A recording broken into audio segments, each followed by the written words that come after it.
नमस्कार. मार्गी prelim 21 bits हे जे प्रिलियमसाठी इम्पॉर्टंट असणारे आपण 21 बिट्स आपण बघतोय त्या सिरीजमध्ये आपलं स्वागत आहे. तर आजच्या ज्या इम्पॉर्टंट 21 बिट्स आहेत ज्या प्रीसाठी आपल्यासाठी खूप इम्पॉर्टंट आहेत त्या 21 बिट्स आपण बघूयात. तर पहिली बिट आहे जी की क्रिस्पर टेक्नॉलॉजीच्या रिलेटेड आहे. तर क्रिस्पर टेक्नॉलॉजी जर बघितलं तर क्रिस्परचा फुल फॉर्म बघितला आपण तर काय त्याचं तर clustered regularly interspaced short palindromic repeats. म्हणजे it's a RNA genetic technology which is used for the gene editing technology. For the gene editing, the CRISPR technology it is widely used. तर काय ह्याच्याबद्दल आपण बघितलं तर एक जेनेटिक जो एक एरिया असतो कोणत्याही एखाद्या जेनेटिक मटेरियल असतं, समजा DNA असेल तर DNA मधला जो एक जेनेटिकल जो एरिया असेल जो की डिफेक्टिव्ह असेल तर त्या डिफेक्टिव्ह जीन्सला त्या डिफेक्टिव्ह पार्ट्सला कट करून त्या ठिकाणी दुसरा एक ऑटो रिपेअर न करता त्याच्या जागेवर एक हेल्दी जीन्स टाकणं ह्या प्रोसेससाठी एक सिम्पलमध्ये बघितलं तर ह्याला क्रिस्पर टेक्नॉलॉजी असं म्हणतात. तर ह्याच्यामध्ये जो एक त्याच्यामध्ये एन्झाईम जो वापरला जातो तो की Cas9. जो Cas9 एक प्रोटीन आहे जो की work as a enzyme to recollect and do it act as a scissor and also act as to join the DNA or genetic material in that affected area.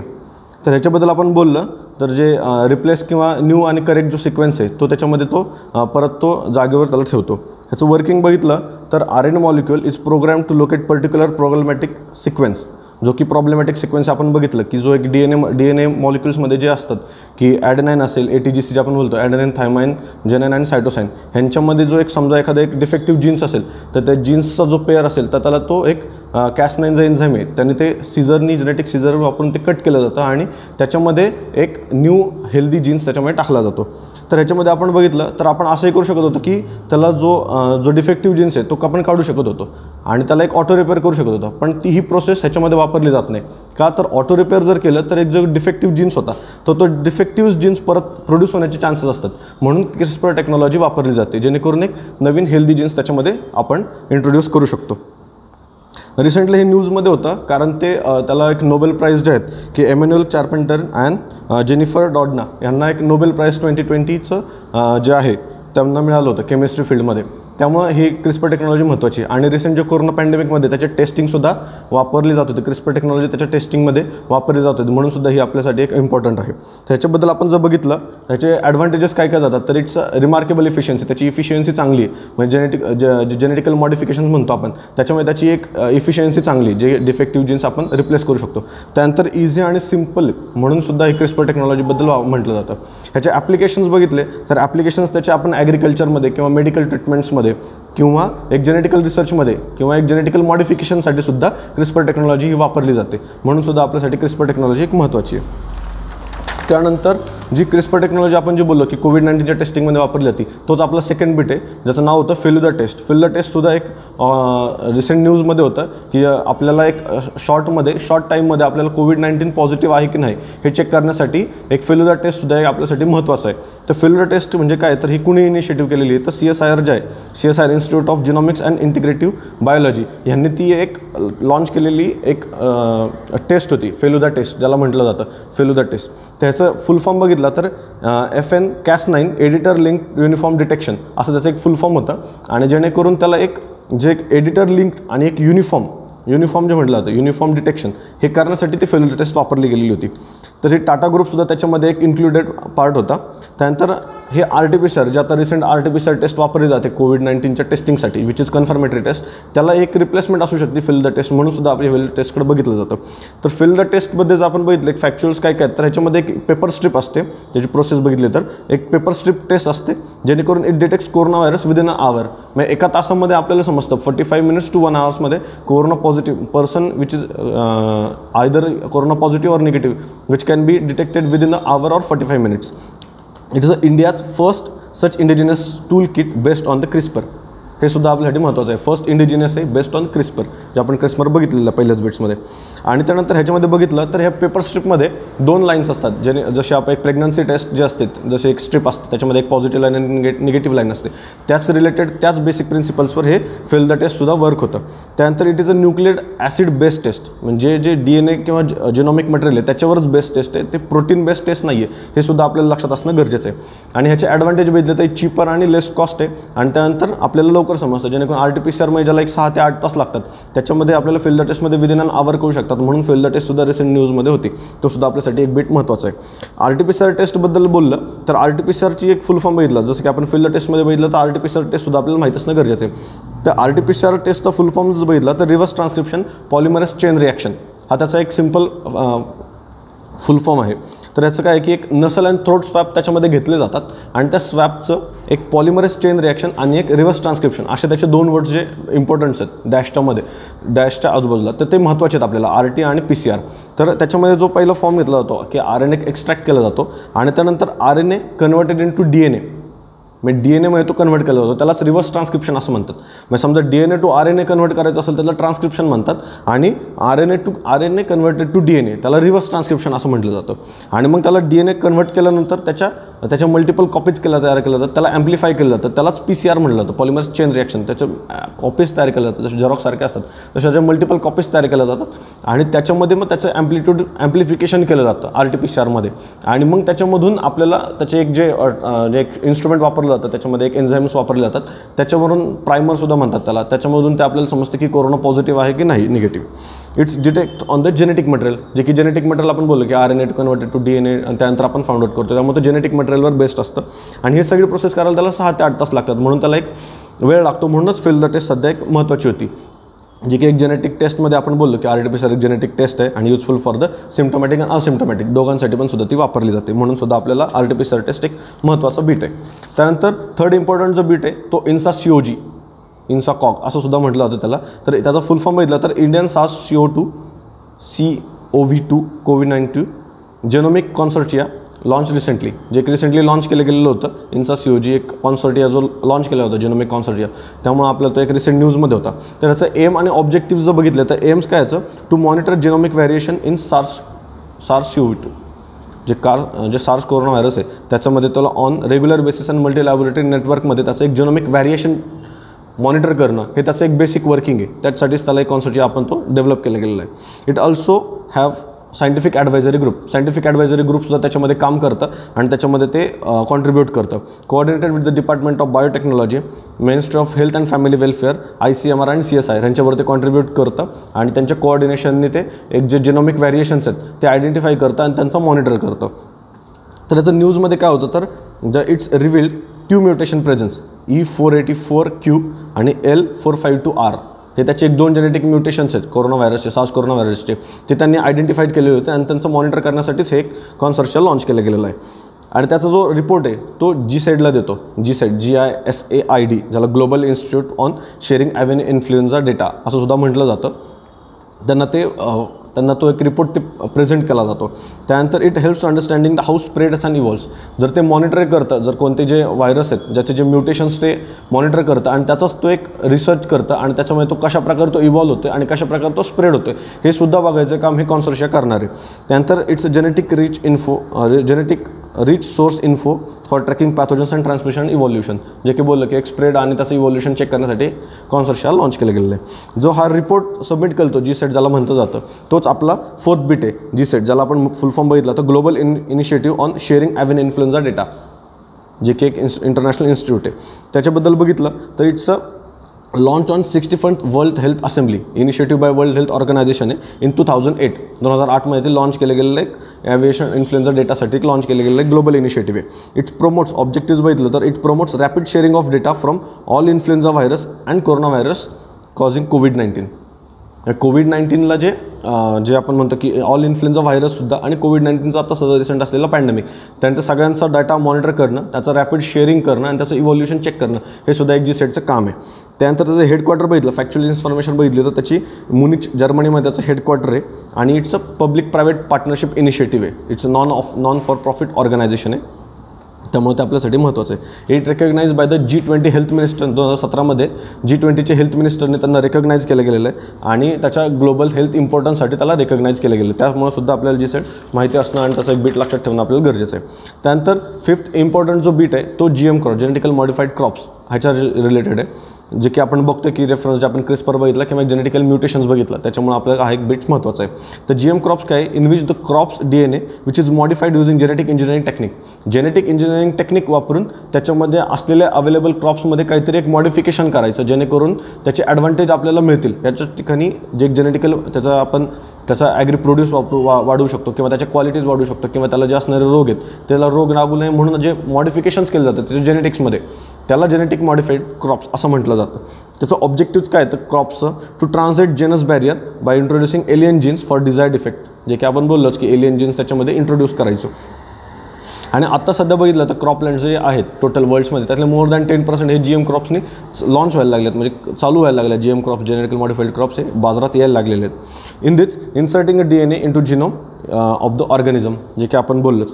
तर मग 3 जे types आहेत genetical modifications आहे ते 3 important types आपल्यासाठी एक महत्त्वाचे आहेत. त्याचं पहिलं आहे की ट्रान्सजेनिक म्हणजे काय की एक जे DNA जो की एक जेनेटिकल मटेरियल आहे समजा, तर त्याच्या एक अदर स्पेसिसमधून त्या प्लांट्समध्ये इंट्रोड्यूस करणं याला म्हणतात ट्रान्सजेनिक. त्यानंतर सेकंड जो आहे तो सिसजेनिकमध्ये genes derived from the same species, स्वतःच्याच जातीचा असलेला एक ज्या दुसरे स्पेसिस आहेत त्याच्यामधून जे जेनेटिक मटेरियल घेऊन त्याच्यामध्ये मॉडिफिकेशन करणं त्याला सिसजेनिक म्हणतात. आणि थर्ड जो आहे तो सबजेनिक म्हणजे एक अल्टर जेनेटिक मटेरियल, म्हणजे जो असलेला जो जेनेटिक मटेरियल आहे त्याला अल्टर करणं किंवा त्याच्यामध्ये एक अदर प्लांट्सचं एक जेनेटिकल मटेरियल ॲड करणं, ह्याला सुद्धा एक सबजेनिक असं सुद्धा म्हटलं जातं.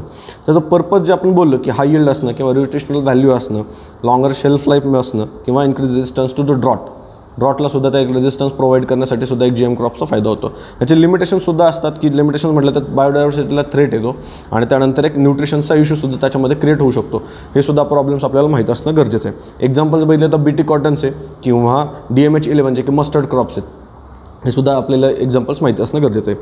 त्यानंतर 6 जो आहे जे की GM क्रॉप्सबद्दल आपण बोललो तर 6 जो बिट आहे तो कार्टेगेना प्रोटोकॉल्स आहे ऑन द बायोसेफ्टीच्याच रिलेटेड आहे. हा एक कार्टेगेना प्रोटोकॉल्स जो एक 2000मध्ये तो एक ॲडॉप्ट झाला होता आणि 2003मध्ये तो इन्फोर्समध्ये आलेला होता. तर कार्टेगेना प्रोटोकॉल काय होतं, टू सप्लिमेंट टू CBD जे की आपण बोलतो की कन्व्हेन्शन ऑन बायोलॉजिकल डायव्हर्सिटी, त्याला एक सपोर्ट करण्यासाठी हा एक कार्टेगेना प्रोटोकॉल एक लॉन्च केला गेलेला होता. त्याचा ऑब्जेक्टिव्ह बघितलं तो protect biodiversity from potential risk caused by LMO living modified organisms, यांच्यापासून प्रोटेक्ट करणं potential risk arising from the biomodern technology, जे मॉडर्न टेक्नॉलॉजीज आहेत त्यांच्यापासून जे तयार होणारे लिव्हिंग मॉडिफाईड ऑर्गॅनिझम्स आहेत त्यांना मॉनिटर आणि त्यांच्याकडून बायोडायव्हर्सिटी प्रोटेक्ट करणं हे त्याचं एक बेसिक ऑब्जेक्टिव्ज आहे.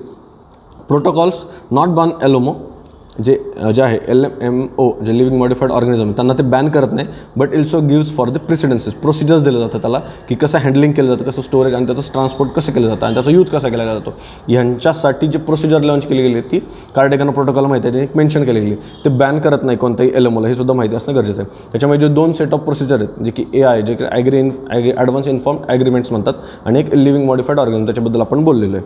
त्यानंतर इंडिया हॅज अ पार्टी आहे, इंडियाने त्याच्यामध्ये पार्टिसिपेट केलं गेलं आहे, त्याचा मेंबर आहे आणि it's a legally binding treaty आणि ही लिगली बाइंडिंग ट्रिटी आहे, हे सुद्धा फॅक्ट आपल्याला माहिती असणं गरजेचं आहे. त्यानंतर 7 जो इम्पॉर्टंट बिट्स आहे तो genetical engineering appraisal committee GEAC जे आपण बोलतो अप्रेझल कमिटी, त्याबद्दल माहिती असणं गरजेचं आहे. हा एक इम्पॉर्टंट बिट आहे. It's a statutory body form under the rules for manufacture, use, import, export, storage of hazardous micro organisms और जेनेटिकल इंजिनिअरिंग ऑर्गॅनिझम्स और सेल्स 1989. हाचा जो एक रूल्स होता त्या रूल्सच्या अंतर्गतच एक स्टॅच्युटरी बॉडी आपल्याला तयार केली गेली. कोणता ॲक्ट्स बघितलं तर एन्व्हायरमेंट प्रोटेक्शन ॲक्ट जो 1986 जो ॲक्ट आहे त्याच्या अंतर्गतच ही GEAC genetical engineering appraisal committee ही फॉर्म केली गेलेली. त्याचं बेसिक ऑब्जेक्टिव्स काय तर body regulates use, manufacture, storage, import and export of genetical engineered organisms, त्यांचं जे असलेलं रेग्युलेट्स, यूज आणि मॉनिटर करणं. त्यानंतर access the proposal for the regarding the GM crops, जे आपण GM क्रॉप्सबद्दल आपण बोललो की BT कॉटन असेल त्यांचा एक प्रपोजल त्याच्यावर काम करणं, त्याचं ॲक्सेस करणं, हे सुद्धा एक काम एक GEAC करतं. त्यानंतर it's function under ministry of environment, forest and climate चेंजच्या अंतर्गत ते काम करतं आणि it's apex body allows commercial release of GM crops, commercial release जे आहेत GM क्रॉप्सचे त्याला सुद्धा ते काम करतं. 8 जी बिट आहे ती जिलेटिन स्टिक्स, जे की एक रिसेंट कंटिन्यू न्यूजमध्ये होते. जिलेटिन स्टिक्सबद्दल माहिती असणं गरजेचं आहे. तर जिलेटिन स्टिक्स काय, it's a cheap explosive material, एक चीप एक्सप्लोजिव्ह मटेरियल आहे, mainly use for the purpose of mining and construction related works. Mining, खाणकाम आणि कन्स्ट्रक्शनसाठी ते वापरलं जातं, जे की एक चिपर एक्सप्लोजिव्ह मटेरियल आहे.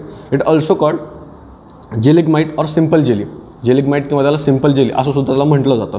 त्यानंतर इन्व्हेंटेड, त्याचं जे इन्व्हेन्शन आहे तर अल्बर्ट आइन्स्टाईननी अल्फ्रेड नोबल यांनी ते केले गेलेले, जे की ज्यांनीच डायनामाइटसुद्धा एक इन्व्हेंट केला होता. त्यांनीच एक जिलेटिन स्टिक्सचं सुद्धा एक इन्व्हेन्शन केलं होतं, अल्फ्रेड नोबल, हे सुद्धा माहिती असणं गरजेचं आहे. Sticks only manufactured by the licence explosive manufacture, जे की ज्यांना लायसन्स मिळालेलं ते मॅन्युफॅक्चर करायचं तेच त्याला मॅन्युफॅक्चर करतात आणि त्या मॅन्युफॅक्चरर्सचं रेग्युलेशन हे पेसो करतं. पेसो म्हणजेच petroleum and Explosive Safety organisations, हे त्याचं मॉनिटरिंग करतं आणि त्याचे लायसन्ससुद्धा तेच डिस्ट्रीब्यूट करतं. तर जी पेसो आहे तोच आपला 9th बीट आहे. 9th बीटबद्दल आपण बोलतो की पेसो ऑर्गनायझेशन्स हा आपला 9th बीट आहे. It's organisation form under the department of Promotion of Industry and Internal Trade, DPIIT, under the ministry of Commerce and Industry. हे एक महत्त्वाची बिट्स आपल्यासाठी महत्त्वाची प्रीसाठी सुद्धा विचारली जाऊ शकते. It's organisation under the department of Promotion of Industry and Internal Trade under the ministry of Commerce and Industry. Petroleum and Explosive Safety Organisations, जे की मिनिस्ट्री ऑफ कॉमर्स अँड इंडस्ट्रीच्या अंतर्गत येतं, not under the ministry of Petroleum. हे माहिती असणं गरजेचं आहे. ह्याचं हेडक्वार्टर बघितलं तर नागपूर महाराष्ट्रामध्येच आहे आणि त्याचं ऑब्जेक्टिव्ह बघितलं तर to control import export, transport, storage and usage of explosive material, flammable material, pressure vessels, cryogenic vessels, त्याचं डिझाईन आणि त्याचं इन्स्टॉलेशन्स यांच्याबद्दल सुद्धा ते एक मॉनिटर किंवा कंट्रोल करतं. हे स्वतःचं एक बेसिक ऑब्जेक्टिव्ह आहे. आणि ते जे ॲडमिनिस्ट्रेट करतं, त्याचे 5 लॉ ते ॲडमिनिस्ट्रेट करतं. ते लॉसुद्धा आपल्याला फॅक्च्युअल्स आपल्याला माहिती असणं गरजेचं आहे. ते कोणते येतं? Explosive act 1884, explosive substance act, त्यानंतर petroleum act 1934, inflammable substance act 1932 आणि एन्व्हायरमेंट प्रोटेक्शन ॲक्ट 1986. हे 5 ॲक्ट्स ते ॲडमिनिस्ट्रेट करतं. त्यामुळे सुद्धा हे पेसो आपल्यासाठी महत्त्वाचं आहे. त्यानंतर 10th जी बीट आहे ती ॲडिटिव्ह मॅन्युफॅक्चरिंगच्या रिलेटेड आहे. रिसेंटली जे की एक ministry of electronics and information technology त्यांनी एक नॅशनल स्ट्रॅटेजी ऑन ॲडिटिव्ह मॅन्युफॅक्चरिंगचा एक ड्राफ्ट तयार केला गेलेला होता, स्ट्रॅटेजी पेपर तयार केला गेलेला होता. त्यामुळे हे रिसेंट न्यूजमध्ये होतं. तर एक ॲडिटिव्ह मॅन्युफॅक्चरिंगबद्दल आपण बघितलं तर इट्स अ 3D टेक्नॉलॉजी, जे 3D प्रिंटिंग जे असतं त्यालाच आपण एक ॲडिटिव्ह मॅन्युफॅक्चरिंग बोलतो. कोणत्याही प्रकारचं एक समजा मॅन्युफॅक्चरिंग करायचं असेल तर आपण एक ट्रॅडिशनल बघितलं किंवा कन्व्हेन्शनल बघितलं तर एक सबस्ट्रॅक्टिव्ह असतं. मटेरियल घेऊन त्याच्यामध्ये त्याला एक टर्निंग, मिलिंग करून किंवा त्याचं एक कटिंग वगैरे करून त्याचं एक डिझायर्ड फॉर्म त्याला किंवा शेप दिला जातो. पण ॲडिटिव्ह मॅन्युफॅक्चरिंग हे असंही असतं की त्याला एक कॉम्प्युटरली एक एडेड ड्राफ्ट केला जातो, त्याला CAD म्हटलं जातं आणि त्याच्यानंतरच त्याचे एक लेयर्स फक्त ॲड केले जातात. त्याच्या डायमेन्शन्सनुसार त्याला फक्त एक लेयर्स ॲड केले जातात. म्हणूनच त्याला ॲडिटिव्ह मॅन्युफॅक्चरिंग म्हणतात किंवा त्याला 3D प्रिंटिंग टेक्नॉलॉजीसुद्धा असं म्हणतात. The manufacturing uses addition of material or layers of material. This deposition and solidification are controlled by the computer. जे की आपण आता बोललो कम्प्युटरच्या कम्प्युटर ड्राफ्टने तयार केलं जातं. यूज ऑफ मटेरियल कोणतं काय वापरलं जातं? सिरॅमिक्स, प्लास्टिक, थर्मोप्लास्टिक किंवा बायोमटेरियलसुद्धा त्याच्यामध्ये एक यूज केलं जातं. हे सुद्धा आपल्याला माहिती असणं गरजेचं आहे. जो एक national strategy for additive manufacturing आहे त्याचं काय आहे की ऑब्जेक्टिव्ह एम काय त्याचं टू प्रमोट जे ॲडिटिव्ह मॅन्युफॅक्चरिंग सेक्टर आहे includes machines, material, software to unfold the business opportunity and promote India's IPR जे इंटेलेक्चुअल प्रॉपर्टी राईट्स आहेत त्याला एक प्रमोट करण्यासाठी सुद्धा ॲडिटिव्ह मॅन्युफॅक्चरिंग आपल्यासाठी महत्त्वाचं आहे. इंडिया बघितलं तर इंडिया होल्ड्स 1.4 ऑफ जे ग्लोबल्समध्ये ॲडिटिव्ह मॅन्युफॅक्चरिंग होतं त्याच्यामध्ये इंडिया फक्त 1.4% त्याच्यामध्ये कॉन्ट्रीब्यूट करतो, जे की USA 36% ते कॉन्ट्रीब्यूट करतं. म्हणून आपलं ॲडिटिव्ह मॅन्युफॅक्चरिंग जे अपकमिंग जी टेक्नॉलॉजी आहे त्याबद्दल माहिती असणं गरजेचं आहे. 11th जो इम्पॉर्टंट बीट आहे तो ट्रान्सफॅटच्या रिलेटेड आहे, जे की एक FSSAIने जे कॅप केलं गेलेलं होतं की ट्रान्सफॅटच्या एक अलाउड जे कॅप जे त्याची एक लिमिटेशन्स होते त्याला कॅप केलं गेलेलं होतं. त्यामुळे ट्रान्सफॅट आपल्यासाठी एक महत्त्वाचा बीट आहे. ते न्यूजमध्ये काय होतं तर FSSAI cap amount of trans fatty acid in the oils and fats to 3% for 2021, 3% for 2021 and 2% by 2022 from current permissible limit of 5%. जे की एक 5% जो करंट परमिसिबल लिमिट होता ट्रान्सफॅटचा त्याला हळूहळू कमी करायचं, म्हणजे 3% फ्रॉम 10 to 21 आणि 2% बाय 2022 अशापर्यंत आणून ठेवायचं आहे. हे त्याचं ट्रान्सफॅटचं एक न्यूजमध्ये होतं. तर ट्रान्सफॅटबद्दल आपल्याला माहिती असणं गरजेचं आहे की एक आर्टिफिशियल तयार केला जातो एक ट्रान्सफॅट आणि इट इज अनसॅच्युरेटेड फॅट. हे त्याची एक बेसिक जे इम्पॉर्टन्स होते तर ते माहिती असणं गरजेचं आहे. It's basically a fat that has been change from the process of hydrogenation. Hydrogen is made to react, म्हणजे हायड्रोजन त्याच्यामध्ये वापरला जातो आणि हायड्रोजनेशन प्रोसेसने तो ट्रान्सफॅट आर्टिफिशियल तयार केला जातो. This process increases the shelf life. Shelf life त्याचं इम्प्रूव्ह होतं म्हणून एक ती प्रोसेस केली जाते ट्रान्सफॅटची. ते it makes food harder, crisper at the room temperature. जे की आपण बघतो चिप्स, बिस्किट असेल त्याच्यामध्ये सुद्धा एक ट्रान्सफॅटचा एक यूज केला जातो. त्यामुळेच त्याला एक ॲव्हरेज रूम टेम्परेचरला ते क्रिस्पियर लागतं किंवा एक त्याला एक हार्डनेस तयार होतो. ते एक ट्रान्सफॅटचं एक कॅरेक्टरिस्टिक आहे. इट रेज द कोलेस्ट्रॉल ते इन्क्रीज करतं आणि increases the chances of heart disease किंवा कार्डिओवॅस्क्युलर डिसीजसुद्धा त्याच्यामध्ये इन्क्रीज होतात. तर कोलेस्ट्रॉलसुद्धा माहिती असणं गरजेचं आहे. Cholesterol it's a type of lipid. It's produced in the body and build membrane around the cell to protect it. सेलला प्रोटेक्ट करण्यासाठी त्याचा एक मेम्ब्रेन तयार करतं, म्हणून कोलेस्ट्रॉल एक इम्पॉर्टन्स आहे. बट जे कोलेस्ट्रॉल आहे ते लिव्हरमध्ये प्रोड्यूस होतं आणि एक लिपोप्रोपेटिन आहे ते त्याला बॉडीमध्ये सर्क्युलेट करण्यासाठी महत्त्वाची भूमिका बजावतं. लिपोप्रोपेटिन ब्लड थ्रू ते प्रोसेस केलं जातं. त्यानंतर फॅट आणि कोलेस्ट्रॉलमध्ये एक बऱ्याचदा डिफरन्स तयार होतो की कन्फ्युजन तयार होतं की फॅट आणि कोलेस्ट्रॉल. तर फॅट हे काय ते प्रोव्हाइड कॅलरी एनर्जी. फॅट हे एनर्जी प्रोव्हाइड करतं, पण कोलेस्ट्रॉल हे एनर्जी प्रोव्हाइड नाही करत. हे सुद्धा एक गरजेचं आहे, त्याचा डिफरन्स सुद्धा एक महत्त्वाचा आहे. त्यानंतर ट्रान्सफॅटबद्दल आपण बोलत होतो तर एक लार्जली आर्टिफिशियली प्रोड्यूस्ड आहे. आर्टिफिशियली ते प्रोड्यूस केलं जातं. आणि ट्रान्सफॅट हे काय करतं की इट इन्क्रीजेस द LDL जे आपण बोलतो की लो डेन्सिटी लिपोप्रोटीन ते तयार करतं. लो डेन्सिटी लिपोप्रोटीन हे तयार करतं आणि it decreases the HDL high density lipoprotein. High density जे आहे ते त्याला डिक्रीज करतं. तर FSSAIने ते एक ट्रान्सफॅट लोगोसुद्धा एक लॉन्च केलेलं होतं, त्याला जे ग्रीन पर्पल लोगो असं सुद्धा म्हटलं जातं. टू प्रमोट फॅट फ्री जे ट्रान्सफॅट फ्री जे प्रोडक्ट्स आहेत त्यांच्यावरती तो लोगो लावला जाईल. आणि त्याने वर्ल्ड हेल्थ ऑर्गनायझेशनसुद्धा त्याला रिकमेंडेड केलेलं आहे की limit on the trans fat to the less than 1%. म्हणजे FSSAIने सुद्धा त्याला एक trans fat intake will be limited below the 1%. World health ऑर्गनायझेशनचं हे. त्यानंतर रिप्लेस कॅम्पेनसुद्धा त्यांनी लॉन्च केलेलं होतं, elimination trans fat by industry produce edible oils by 2023. हे सुद्धा माहिती असणं गरजेचं आहे. 12th जो इम्पॉर्टंट बीट आहे तो हीटवेवच्या रिलेटेड आहे. हीटवेवचं डेफिनेशन बघितलं तर it's a period of abnormally high temperature more than the normal maximum temperature that occurs during the summer season. एक ॲबनॉर्मली हाय टेम्परेचर राईज होणं आणि it's more than the normal maximum temperature. Maximum normal टेम्परेचरपेक्षा सुद्धा जास्त असणं त्याला हीटवेवमध्ये ते categorise केलं जातं. त्याचे डेफिनेशन आपण बघितले. तर IMDने त्याला डिफाईन केलं गेलेलं आहे की इंडियन मेट्रोलॉजिकल डिपार्टमेंट त्याला डिफाईन काय केलेलं आहे तर it's a maximum temperature at station reaches at least 40% at plain. 40 degree सेंटीग्रेडच्या अबव गेलं तर प्लेन्समध्ये तर ते हीटवेव आहे. त्यानंतर 37 डिग्री सेल्सिअस ॲट कोस्ट आणि 30 डिग्री सेंटीग्रेड ॲट हिली. असे जेव्हा त्याचे कॅटेगरायझेशन केले गेले त्याच्या लँडस्केपनुसार तेव्हा त्याला हीटवेव म्हटलं जातं. असं सुद्धा त्याचं एक IMDने त्याचं डेफिनेशन केलं गेलं आहे. त्यानंतर त्याचे क्रायटेरियासुद्धा दिलेले आहेत की हीटवेव्स आणि सिव्हिअर हीटवेव्समध्ये जे हीटवेव बघितलं तर एक general rise in the 4.5 to 6.4 degree centigrade त्याच्यामध्ये हीटवेव तयार होते आणि अबव 6.4 डिग्री सेंटीग्रेड ते एक सिव्हिअर हीटवेव तयार होतो. हे सुद्धा एक क्रायटेरिया त्याचा एक इम्पॉर्टंट आहे. तर ते हीटवेव कधी डिक्लेअर करतं IMD तर कोणत्याही 2 स्टेशनला IMDच्या कोणत्याही 2 स्टेशनला जर लागोपाठ म्हणजे कॉन्सिक्युटिव्ह 2 डेजमध्ये जर ते सेन्स झालं की हीटवेव आहे, 2 स्टेशनला दाखवलं की एक ॲव्हरेज टेम्परेचरपेक्षा एक ॲव्हरेज मॅक्सिमम टेम्परेचरपेक्षा सुद्धा जास्त जातं तेव्हा ते हीटवेव डिक्लेअर करतं IMD.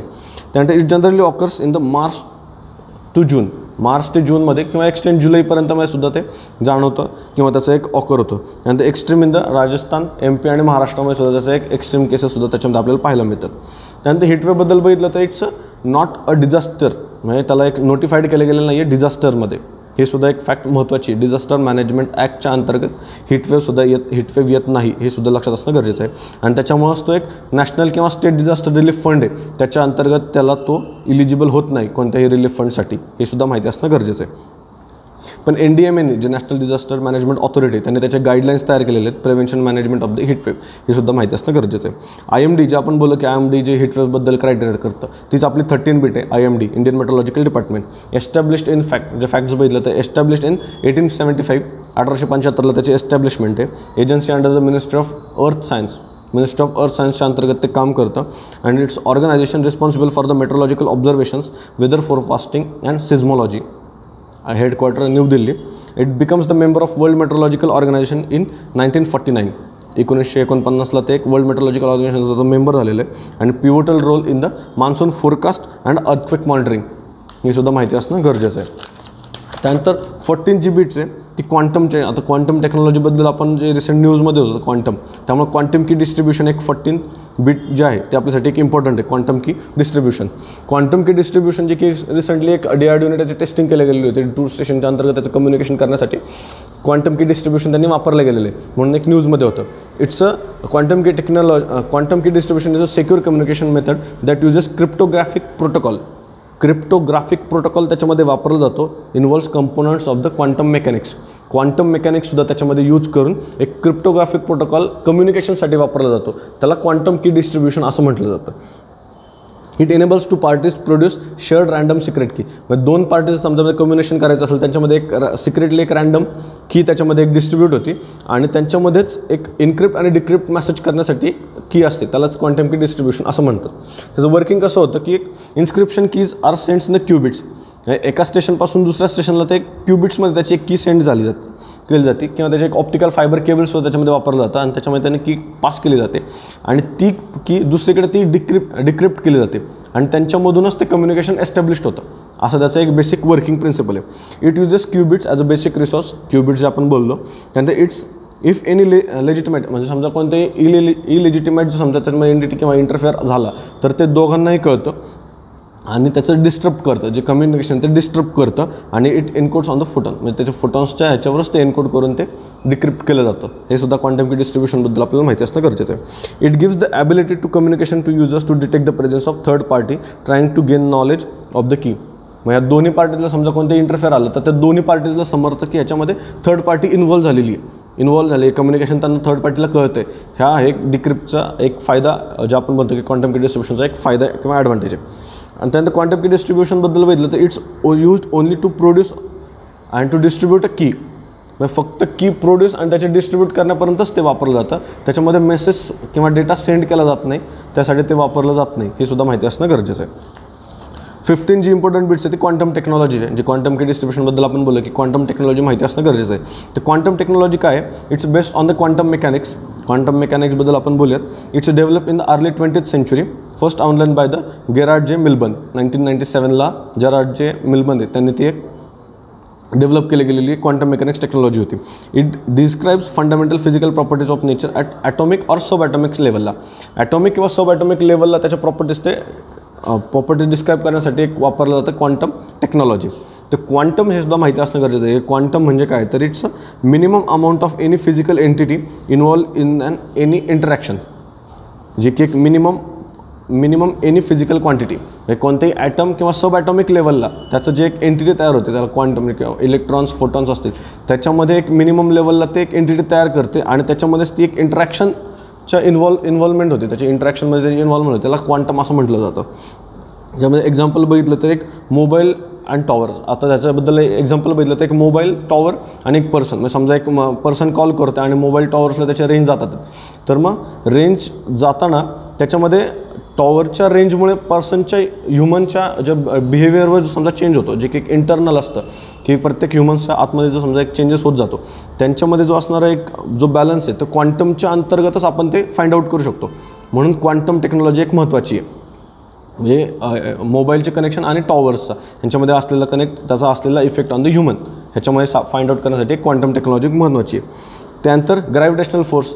ह्याचंच एक एक्झाम्पल आहे की ग्रॅव्हिटेशनल फोर्स म्हणजे प्रत्येक समजा बॉडीला एक ग्रॅव्हिटेशनल फोर्स असतो, पण ती ग्रॅव्हिटेशनल फोर्स कसा कॅल्क्युलेट करण्यासाठी एक क्वांटम मेकॅनिक्स कोणत्या पार्टिकल्सवर कशाप्रकारे तो अफेक्ट करतो आहे. त्यामुळं ग्रॅव्हिटेशनल फोर्सला जे आपण फाइंड आउट करू शकतो की कोणत्याही बॉडीवर अफेक्ट होणार आहे ग्रॅव्हिटेशनल फोर्स, त्याला जे कॅल्क्युलेशन करण्यासाठी क्वांटम मेकॅनिक्सचा एक बेसिस वापरला जातो किंवा क्वांटम टेक्नॉलॉजी त्याच्यामध्ये वापरली जाऊ शकते.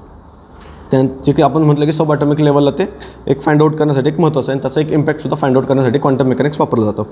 तर याच्यामध्ये क्यूबिट्ससुद्धा एक महत्त्वाची बिट्स आहे. क्यूबिट्स आणि बिट्स. तर बिट्स काय तर एक बायनरी डिजिट म्हणजे एक long stream of binary digit वापरले जातात, ज्याचे 0 आणि 1 जे की 0 आणि 1 वापरले जातात किंवा त्याचे एक सेम प्लेसला नाही तर एक डिफरंट प्लेसेसला त्याचे एक व्हॅल्यूज असतात. 0 1 1 0 असे जे एक त्याचे बिट्स आहेत त्याच्याबद्दल माहिती असणं गरजेचं आहे की एक त्याची एक स्ट्रिप असते बिट्स आणि त्याच्यावरच ते बिट्स बायनरी डिजिटवरती वर्क होतं. जे की आपले कन्व्हेन्शनल कम्प्युटर्स आहेत ते एक बिट्सवरच ते वर्किंग होतं. बायनरी डिजिटल बिट्स आहेत त्याच्यावरच ते वर्किंग होतं. क्यूबिट्सबद्दल बोललो तर it's a sub atomic particles. त्याच्यामध्ये सब ॲटॉमिक पार्टिकल्स वापरले जातात, electrons and photons, and they can represent 0 and 1 at the same time.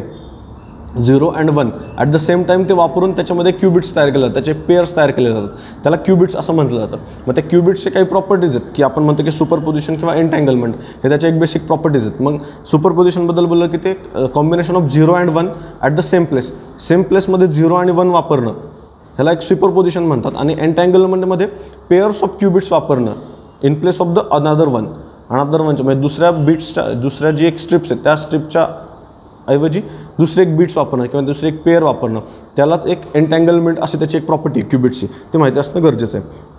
जे 16 बिट्स इम्पॉर्टंट आहे ते क्वांटम कम्प्युटिंग आहे, जे की एक क्यूबिट्सच्या आधारावर एक क्वांटम कम्प्युटिंग रिसेंट न्यूजमध्ये होतं की गुगलने एक सायकॅमोर एक कम्प्युटर जे क्वांटम टेक्नॉलॉजीच्या रिलेटेड एक लॉन्च केलं गेलेलं होतं. त्यामुळं क्वांटम सुप्रिमसी आणि क्वांटम कम्प्युटिंग हे सुद्धा एक न्यूजमध्ये होतं. ते क्वांटम कम्प्युटिंगमध्ये काय की एक क्वांटम बिट्सवरच ते वर्किंग होतं आणि it represents atoms, ions, photons or electrons that working together to act as a computer memory and process. जे की आपण बघितलं की बायनरी जे बिट्स वापरून जे कम्प्युटर वर्क करतो आणि क्वांटम मेकॅनिक्स म्हणजे क्वांटम मेकॅनिक्सवर वर्क होऊन जो एक क्यूबिट्सवर वर्क करून जो एक कम्प्युटर वर्क करतो त्यांच्यामध्ये असलेला डिफरन्स. मग आता सायकॅमोर्स आपण बघितलं तर सायकॅमोर्सचं एक न्यूजमध्ये काय होतं की एक त्यांनी एक कम्प्युटर तयार केलेलं होतं की गुगलने. त्याच्यामध्ये जो एक ट्रॅडिशनल जो कम्प्युटर होता तो एक जे 10,000 वर्षामध्ये जो कॅल्क्युलेशन करणार होता तो क्वांटम जे क्यूबिट्सच्या आधारावर जो तयार केलेला सायकॅमोर त्याच्यामध्ये तो त्यांनी एक 200 सेकंदामध्येच त्याचं वर्किंग करून दाखवलं होतं. त्यामुळे त्याचं वर्किंग आपल्यासाठी एक महत्त्वाचं आहे सायकॅमोर जे आपण बोलतो. त्यानंतर इंडियाची जर ह्याचे आपण बघितलं तर इंडियाची पोझिशन काय तर क्वांटम कम्प्युटरबद्दल तर इंडियामध्ये क्वांटम कम्प्युटर अवेलेबल नाही आहे आणि त्यामुळे 2018मध्ये department of science and technology यांनी क्वांटम इनेबल्ड सायन्स अँड टेक्नॉलॉजीचा एक प्रोग्राम त्यांनी स्टार्ट केला गेला होता आणि 2020मध्ये युनियन बजेटमध्ये फायनान्स मिनिस्टरने यांनी national mission on quantum technology and applications हे एक सुद्धा एक मिशन त्यांनी एक नॅशनल मिशन अनाऊन्स केलं गेलेलं होतं जे की minister of science and technology अंतर्गत ते काम करणार आहे. National mission on quantum technologies and applications हे सुद्धा माहिती असणं गरजेचं आहे. 17 जी बिट्स आहे ती बोस आइन्स्टाईन कॉन्डन्सेटच्या रिलेटेड आहे जे की आपण त्याला एक 5th स्टेट्स ऑफ मॅटरसुद्धा म्हटलं जातं आणि सायंटिस्टने त्याला ऑब्झर्व केलं गेलेलं होतं स्पेसमध्ये म्हणून ती एक रिसेंट न्यूजमध्ये होतं. It's a 5th states of matter form when the gas of boson जे बॉसॉन जे ॲटम्स त्याच्यामध्ये इक्वल नंबर ऑफ प्रोटॉन्स आणि इलेक्ट्रॉन्स असतात त्यांच्यामध्येच तो एक form when the gas of boson are at low densities and it's cooled at the absolute zero temperature.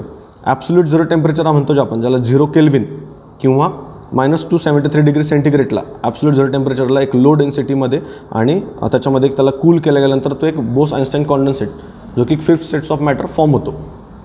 ही त्याची एक बेसिक फॉर्मेशन कसं तयार होतं हेबद्दल आपण बघितलं. It is a liquid like state of matter at very low temperature. त्याची properties बघितलं तर लिक्विड लाईक आहे आणि त्याचं एक व्हेरी लो टेम्परेचरमध्ये तो फॉर्म होतं. It is use to study quantum mechanics at macroscopic level. त्याचा यूज बघितलं तर क्वांटम मेकॅनिक्समध्ये सुद्धा त्याचा वापर केला जातो. It existence such matter predicted by the Einstein Albert Einstein and Satyendranath Bose यांनी 1924 ते 25 मध्ये त्या मटेरियलबद्दल किंवा त्या मॅटरबद्दल त्यांनी ऑलरेडी प्रेडिक्ट केलं गेलेलं होतं आणि सायंटिस्टने ते आता सध्या तो एक ऑब्झर्व केला गेला होता त्यामुळे तो रिसेंट न्यूजमध्ये होता. त्यानंतर 18th जी बिट्स आहेत ती एक व्हर्च्युअल रियालिटीच्या रिलेटेड आहे. व्हर्च्युअल रियालिटी जे की आपल्या प्रीमध्ये सुद्धा क्वेश्चन येऊन गेलेलं आहे तर व्हर्च्युअल रियालिटीबद्दल आपण बघूयात. It's a virtual reality it's a artificial computer generated simulation or recreation of real life environment or a situation. म्हणजे एक कम्प्युटर जनरेटेड एक सिम्युलेशन किंवा एक रिक्रिएट करायचं एक एन्व्हायरमेंट रिक्रिएट करायचं ह्यालाच एक व्हर्च्युअल रियालिटी असं म्हटलं जातं. जे की आपण जे ॲपलचे किंवा एक डिव्हायसेस येतात की जेणेकरून गुगल कार्डबोर्डसुद्धा आहे की त्याच्यामध्ये आपण एक 3D एक डिव्हाइस होतं त्या डोळ्यांना लावून ते एक 3D तयार होतं त्याचं एक एन्व्हायरमेंट आणि आपण एका व्हर्च्युअल जगामध्ये आपण जातो त्यालाच ते एक व्हर्च्युअल रियालिटी म्हणतात. It's a simplest form virtual reality is a 3D image. जी 3D इमेज आपण बघतो त्याच्याच त्यालाच एक सिम्पल फॉर्ममध्ये बघितलं तर 3D इमेजसुद्धा म्हटलं जातं त्याला. Which could be explored interactively at personal computer. Personal लेवलला ते आपण बघू शकतो पर्सनल लेवलला. It's creates an imaginary reality for gaming entertainment also for training real life environment and practice. गेमिंगसाठी किंवा एक रिअल टाईम प्रॅक्टिस करण्यासाठी सुद्धा व्हर्च्युअल रियालिटी त्याच्यामध्ये वापरली जाते. म्हणजे माणूस हा त्याच जागेवर उभा असतो त्याच्यामध्ये वापरलेले जे डिव्हाइस आहे त्याच्यामध्ये वापरून तो एक व्हर्च्युअल जग तयार करतो व्हर्च्युअल एक एन्व्हायरमेंट तयार करतो त्यालाच व्हर्च्युअल रियालिटी म्हणतात. थ्रू आईज असेल किंवा थ्रू इयर्स असेल त्याला एक व्हर्च्युअल त्याला एक आभासी जागामध्ये तयार होतो म्हणून त्याला एक व्हर्च्युअल रियालिटी म्हटलं जातं. आणि व्हर्च्युअल रियालिटीमध्ये स्मेल्स किंवा त्याची एक डिपिक्शन्स होतात ते होत नाही. हे डिफरन्स आपल्यासाठी एक महत्त्वाचं आहे ऑगमेंटेड रियालिटीच्या रिलेटेड. ऑगमेंटेड रियालिटी आपला 19th बीट आहे जे की आपण बोललो की it's a upgraded form or the advance step of the virtual reality. Virtual रियालिटीचा एक ॲडव्हान्स स्टेप आहे जी की एक ऑगमेंटेड रियालिटी जी की कॉस्टली आणि हाय टेक्नॉलॉजी आहे व्हर्च्युअल रियालिटीच्या अगेन्स्ट. Technology that superimpose an image onto the user's view of real world and enhance it with the sound, touch and even smell. Sound touch और even स्मेलसुद्धा त्याच्यामध्ये depict केला जातो म्हणून त्याला एक ऑगमेंटेड रियालिटी त्याचा एक ॲडव्हान्स फॉर्म म्हणतात त्याला व्हर्च्युअल रियालिटीचा. म्हणजे याच्यामध्ये बघितलं तर एक काय की एक आपण रिअल वर्ल्डमध्येच असतो, आपण जागेवरच असतो, आपल्याला माहिती असतं की आपण ह्या रूममध्ये, पण ह्याच्यामध्येच आपण एक रिॲलिटी तयार करायची, एक ऑगमेंटेड रिॲलिटी तयार करायची आणि त्याच्याच अंतर्गत त्याला एक झूम करणं किंवा त्याला एक मिनिमाइज करून त्याच्यामध्ये काहीतरी एक डेव्हलपमेंट करणं. समजा टेबल आहे, त्या टेबलवरच एखादं व्हर्च्युअल एक डोंगर आणणं आणि त्याच्यामध्ये त्याला झाडं किंवा घर उभारणं अशा त्याच्यामध्ये केलं जातं, व्हर्च्युअल त्याला तयार केलं जातं आणि त्याचाच एक यूज करून त्याचं प्रॅक्टिससाठी किंवा त्याच्या गेमिंगसाठी किंवा त्याच्या अदर पर्पजसाठी सुद्धा ते वापरलं जातं किंवा एक इंजिनिअरिंग ॲप्लिकेशनसाठी सुद्धा ते एक वापरलं जातं. It's combines both virtual world and real world. Virtual world आणि रिअल वर्ल्ड म्हणजे रूमसुद्धा त्याच्यामध्ये वापरली जाते आणि एक व्हर्च्युअल वर्ल्डसुद्धा त्याच्यामध्ये आपण एक तयार केलं जातं. It uses still able to sense the real world around them. Real वर्ल्डसुद्धा आपण त्याच्यामध्ये सेन्स करू शकतो. हे एक डिफरन्स एक व्हर्च्युअल रिॲलिटी आणि एक ऑगमेंटेड रिॲलिटीचा. आपण जर याचे एक्झाम्पल्स बघितले तर एक व्हिडिओ आला होता की एक मॉलमध्ये एक डॉल्फिन असं उडतं आहे, मग असं त्याचं एक एक्झाम्पल आपण बघितलं. किंवा स्नॅपचॅटमध्ये एक आपण नुसतं असं तो फेस जरी इन्क्लाइन केला त्याच्यामध्ये एक जे कान येतात वगैरे, हे सुद्धा एक स्नॅपचॅट हे सुद्धा एक त्याचं एक ऑगमेंटेड रिॲलिटीचं सुद्धा एक एक्झाम्पल आहे. त्यानंतर 20 जी बीट्स आहे ती एम प्राईमच्या रिलेटेड आहे. एम प्राईम बघितलं तर एक initiative launch by the NITI आयोगने ते एक रिसेंटली लॉन्च केलं गेलेलं होतं. It's Atal Innovation Mission program for research on innovation, market readiness and entrepreneurship. त्याचा फुल फॉर्म बघितला एम प्राईमचा तर तो हाच आहे की एक program for research on innovation, market readiness and एंटरप्रिनरशिपच्या रिलेटेड हा आहे. त्याचं ऑब्जेक्टिव्स काय आहे? To promote and support science based startups and ventures across India. Science based startups आणि किंवा त्याचे एक व्हेंचर्स तयार करणं आणि त्याला डेव्हलप करून त्याला सपोर्ट करणं हे त्याचं एक बेसिक ऑब्जेक्टिव्ह होतं. आणि त्याचं पार्टनर्स कोणते आहेत तर बिल अँड मेलिंडा गेट्स सुद्धा फाउंडेशन त्याच्यामध्ये एक पार्टनरशिप आहे. हे सुद्धा एक फॅक्ट आपल्याला माहिती असणं गरजेचं आहे. Implemented by the venture centres म्हणजे व्हेंचर सेंटर्स त्याच्यामध्ये तयार केले जाणार आहेत आणि ते एक व्हेंचर सेंटर्स एक non profit technology business incubators आहेत, त्यांच्या अंतर्गतच ते इम्प्लिमेंट केले जाणार आहेत. ही सुद्धा एक फॅक्ट्स महत्त्वाची आहे. आणि it's provides a major push to the deep technology. Deep technology जी आहे ती एक startups in the high technological जे आहेत, हाय टेक्नॉलॉजी इनोव्हेशन्समध्ये असणारे स्टार्टअप्स त्याला डीप टेक्नॉलॉजी असं म्हटलं जातं. 21 जी बीट्स आहे बँकॉक जनरल गाईडलाईन्स ऑन जजेस for applying the gender perspective in south east Asia, जे की एक रिसेंट न्यूजमध्ये होतं. 24 मार्चच्या द हिंदूच्या एडिटोरियलमध्ये करेक्टिव्ह व्हॉइसच्या अंतर्गत ते एक न्यूजमध्ये आलेलं होतं बँकॉक गाईडलाईन्स. तर गाईडलाईन्स काय आहेत ते discuss and adopted by the जजेस from the Philippines in the June 2016 त्याचे एक जजेस आहेत फिलिपाईन्समध्ये, त्यांनी तो एक अडॉप्ट केला गेलेला होता आणि त्याचं डिस्कस केलं गेलं होतं. It also hosted by the ICJ जे International Criminal Court of Justice आणि UN वुमन आहेत त्यांनी त्याच्यामध्ये त्याचे पार्टिसिपेट केलं गेलेलं होतं. It guidelines emerge from the Asian regional dialogue on judging gender perspective held in 2015 Jakarta and Indonesia, जे की एक एशियन रिजनल डायलॉग होतं त्याच्यामध्ये त्यांनी डिस्कस केलं गेलं होतं 2015मध्ये आणि त्याच्याच बेसिसवर ह्या गाईडलाईन्स बँकॉक गाईडलाईन्स तयार केल्या गेलेलं होतं. तर त्याचं सिग्निफिकन्स काय तर इट रिअफर्म्स कस्टम्स जे की customs and tradition should not be invoke to justify the discrimination against woman. म्हणजे जे एक बेसिक कस्टम्स किंवा ट्रॅडिशन्स जे एक जजेसच्या माइंड्समध्ये असतील तर त्या आउटसाईडला करून त्याच्यामध्ये एक जेंडर न्यूट्रल डिसिजन्स देणं हे त्याच्या गाईडलाईन्सच्या मागे एक बेसिक हेतू किंवा त्याचं एक बेसिक ऑब्जेक्टिव्ह होतं. हे सुद्धा एक आपल्यासाठी महत्त्वाचं आहे. तर ह्या आजच्या ज्या 21 बीट्स आहेत तर ह्या ज्या प्रीसाठी आपल्यासाठी महत्त्वाच्या आहेत तर ह्या आपण आजच्या केलेल्या आहेत. तर अशाच आपण 21 बीट्स आपण पुढेही बघूयात. थँक्यू.